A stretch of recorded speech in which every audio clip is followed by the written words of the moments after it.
Good morning, guys. I just wanted to come in today because I feel like I haven't been committed to my channel how I should be.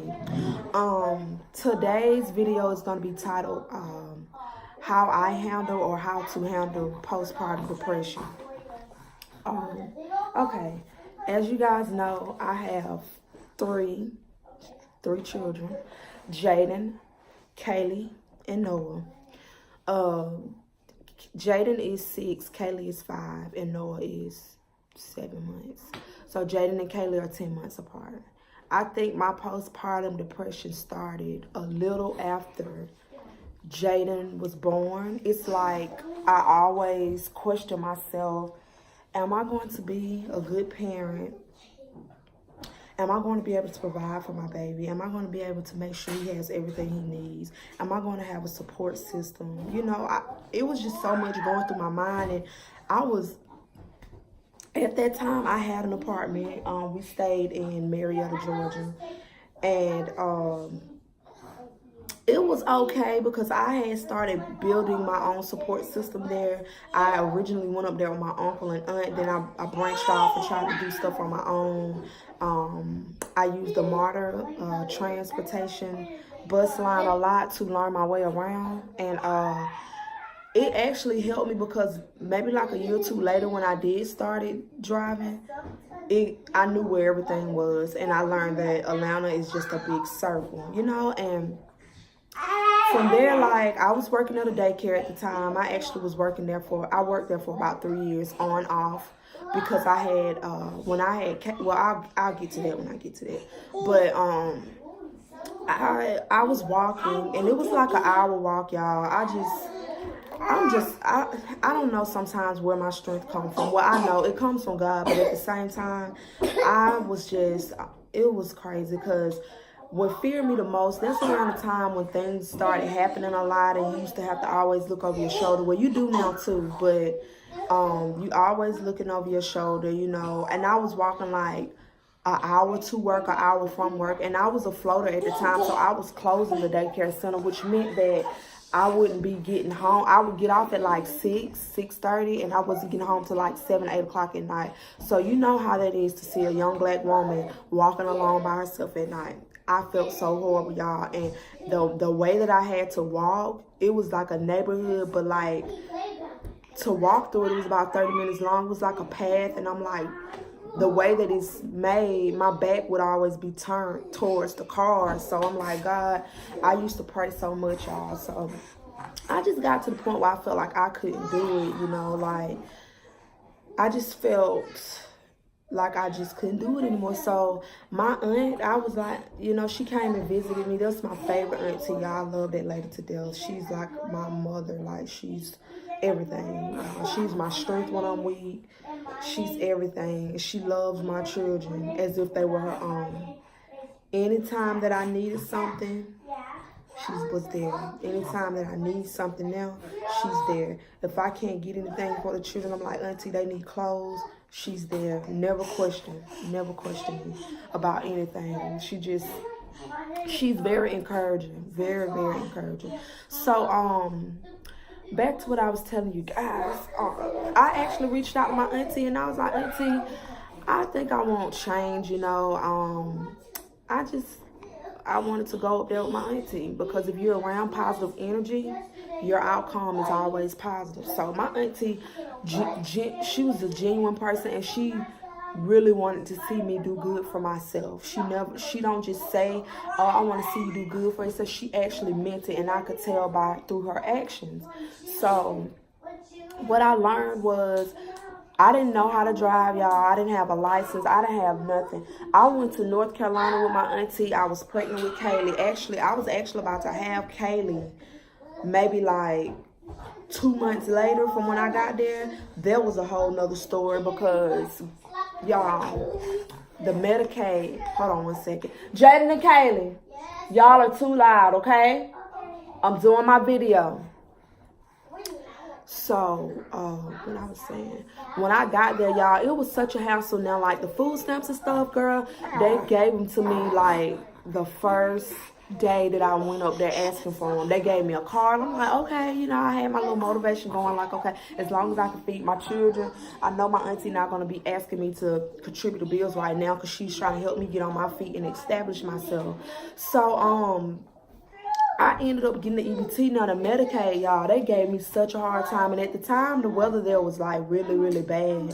So I'm like, oh my goodness, what if I get snowed in? And you know, all these thoughts was just everywhere, just everywhere.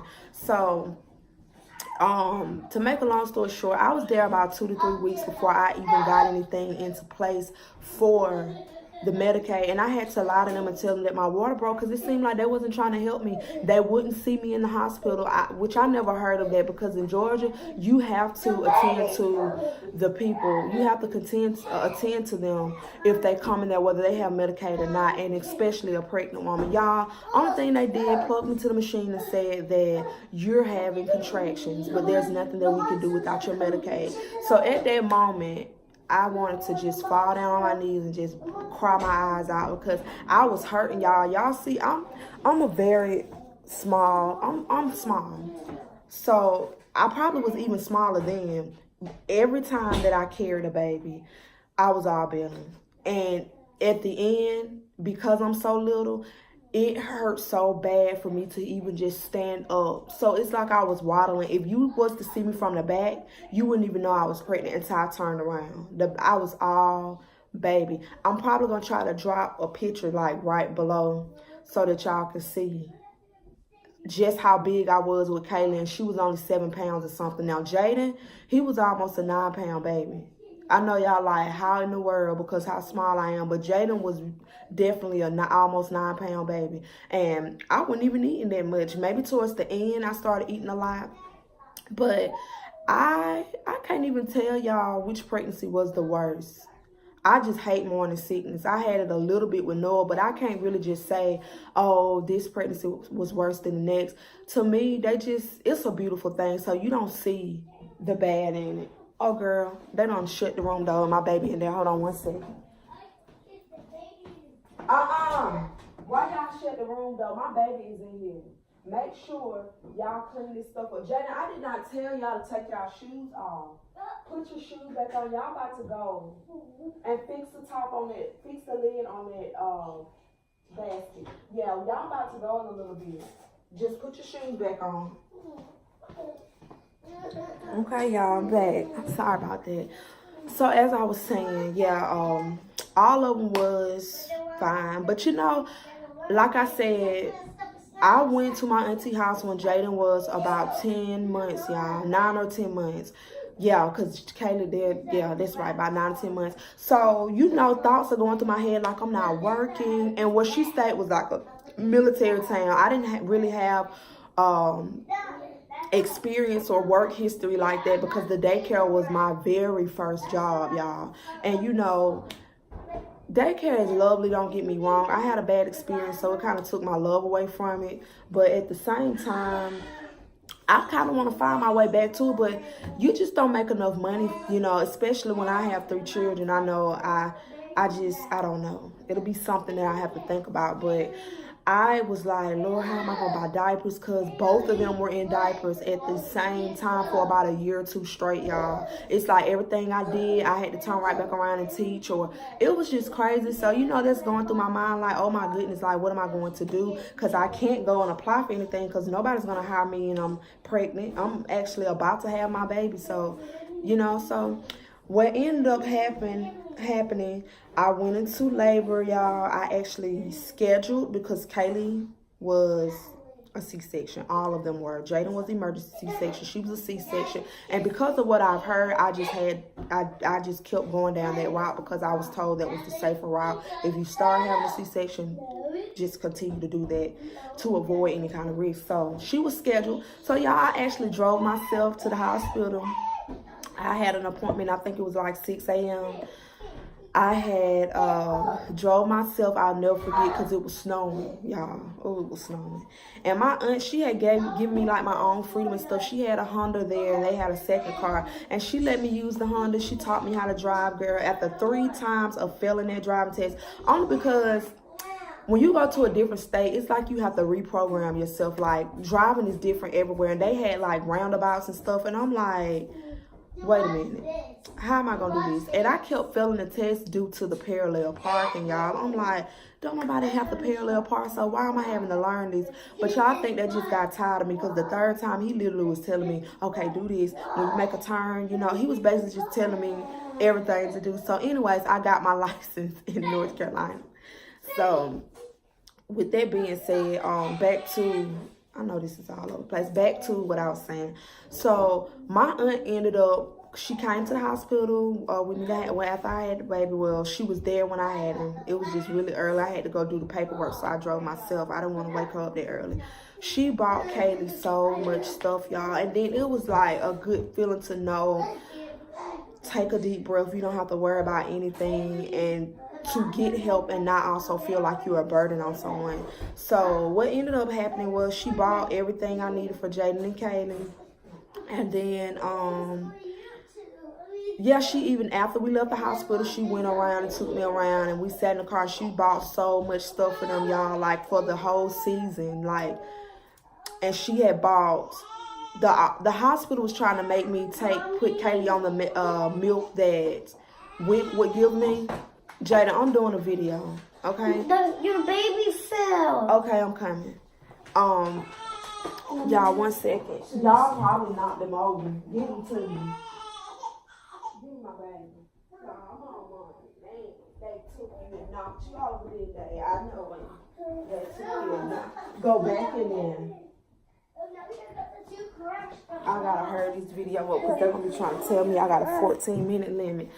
But y'all, it's just, I'm just gonna speed it up. She did everything for them. She bought them the formula, the diapers, everything that I needed. And you know, and postpartum, it started to get to me more, because their dad wasn't there to help me. And, you know, I have all these thoughts in my mind, like, am I not doing everything I'm supposed to? You know, just thoughts and stuff. But I'm still battling it, but I don't really speak on it, because I don't want them just to see me as another number and try to put me on all these medicines that's going to make me sleep. Because how is that going to help me with postpartum if I'm just sleeping my life away? I have 3 little people that's dependent on me. So that's why I really don't speak on the postpartum like that, because I see so many people that in so many ways are trying to ask for help.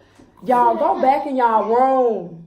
So many people asking for help, and they don't get it, you know. They basically just get through on all this medication stuff, and that's not what I want to do, you know. That's not what I want to do. So I'm actually learning to cope with it and deal with it myself. I think I'm gonna have to make a part 2 to this that just mainly focuses on everything, you know, in detail, because they're gonna give me a cutoff limit with this one. I guess it's due to how I'm uploading or what I'm using to upload, and not directly to YouTube. But if you want me to go further into detail about the postpartum depression, just please leave comments below, like, comment, and subscribe to our channel, and let me know what you would like for me to talk about, because I'm sure I can help you get through it, because I'm dealing with it now, and I've overcame, and I can give some positive insight about it, you know. Just don't forget to comment, like, and subscribe to our channel. And we thank you for taking the time out to watch us today. Say bye-bye.